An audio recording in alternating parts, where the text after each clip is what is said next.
આપણા વિષયના માણસો ભણી એટલે ક્યાંક ને ક્યાંક ઉપલા લેવલ પર આ પ્રોબ્લેમ છે. આજથી નહીં, હું લગભગ 2003 માં હું ગુજરાત ભૂગોળ મંડળમાં જોડાયો, 2008 માં સેક્રેટરી બન્યો અને 2013 થી હું કોલેજ સ્કૂલમાં જોડાયો. હું ત્યારથી આ વસ્તુ માટે લડું છું. ભૂગોળ જેવો તેવો વિષય નથી, પણ આ કેટલીક વસ્તુઓ છે, કેટલીક પ્રોબ્લેમ્સ છે જે એન્ટાયર વાળા છે એમને ખબર પડશે કે આ હર્ડલ્સ આપણને મળી રહ્યા છે. બાકી જ્યોગ્રાફી ભણાવો એટલે આમ સામાન્ય વસ્તુ છે, ચોપડીમાંથી ભણાઈ નાખો, અને આમ બહુ અઘરી વસ્તુ છે. જેમ કે એક શબ્દ છે ક્રસ્ટલાઇઝેશન, ભૂકવચ નિર્માણ. આ મુદ્દો તો પછીની વસ્તુ છે જે મારે તમને સંભળાવવાનું છે, પણ એક શબ્દ છે ક્રસ્ટલાઇઝેશન. જાગતા રહેજો બધા, જવું પડશે આપણને. અમારા એક બેન છે તો ખાસ કહે છે આવા કિસ્સામાં, છોકરાઓ તો આપણે દીકડી નાખીએ છીએ, ચાલો હોય ગયા પણ પેલા બેન અમારા જૂઠું કહે છે, મને જોતા રહો, મને જોતા રહો, મને જોતા રહો. એટલે બેન બોલે અલા મને જો, એટલે છોકરાને ખબર પડી જાય કે હું ઊંઘું છું.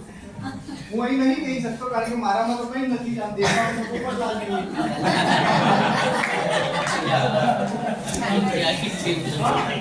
પણ જાગતા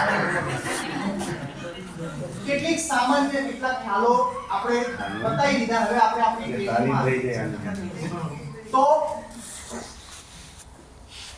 આ એક મેથડ છે. આવી રીતે પણ આપણે આપણા ક્લાસને આ સીધો કન્ટેન્ટ આપી દેવામાં આવ્યું. એવી રીતે શું છે કે ખરેખર એનઈપી ના રોજના 1 ક્લાસ હોવા જોઈએ તમારા 1.5 કલાક, અને એક ક્લાસ જે છે ને આવા મેથોડોલોજી ના હોવા જોઈએ. એનઈપી હવે કંઈક આવું નવું માંગે છે તમારી પાસે. એનઈપી માં જે છે ને એ હવે એકદમ સિસ્ટમ ચેન્જ થવાની છે.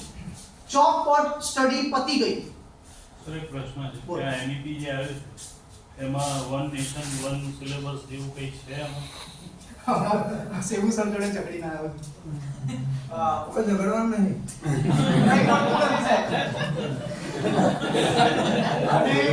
આવો પ્રશ્ન જે છે એન્ટાયરમાં વિદ્યાર્થી એટલે પ્રશ્ન આવો થશે.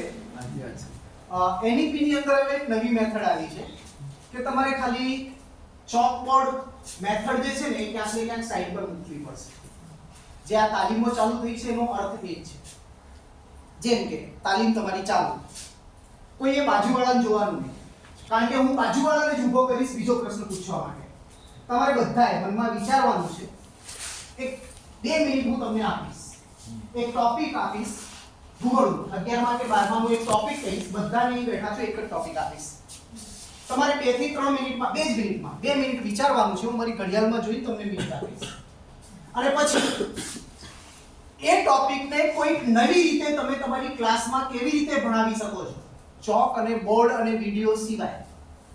વિડિયો પહેલા કહી દઉં છું કારણ કે મેં પોતે YouTube ચાલુ કરી નાખ્યું, એટલે તમે લખશો વિડિયો પર વિડિયો, આ બતાવો.